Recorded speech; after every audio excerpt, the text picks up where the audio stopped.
तर नमस्कार मित्रांनो, आज आहे 26/10 चॅलेंजमध्ये. तर सकाळचा नाश्ता करून आम्ही गेलो वड्याचे पैसे डिपॉझिट करायला.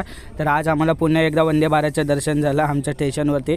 तर नंतरला क्लासला जाताना खूप आम्हाला ट्रॅफिक लागलेली. तर आज महाराजांची जयंती होती म्हणून एकदम खूप भारी सजावट केलेली ठाण्याला. तर ठाण्याचं एक मस्त व्ह्यू घेऊन आम्ही गेलो घरच्या दिशेने. तर दोघांना भूक लागलेली म्हणून आम्ही दोघांनी जरा खाऊ घेतला. तर नंतर ट्रेन पण बघा कशी आणि पुढे मुलं वाजवत होती बघा.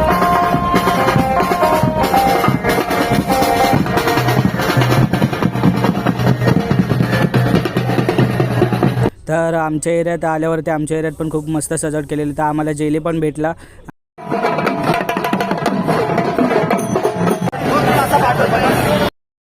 तर अशा प्रकारे ही पालखी होती. तर तुषारच्या मम्मीने पण आम्हाला व्हिडिओत बाय केलं. तर खूप सुंदर असे सजावट करून आलेले. आणि कसा वाटला ब्लॉग नक्की कमेंट करून सांगा. आधी इंस्टाग्रामला फॉलो करा आणि यूट्यूबला सबस्क्राईब करायला विसरू नका. चला.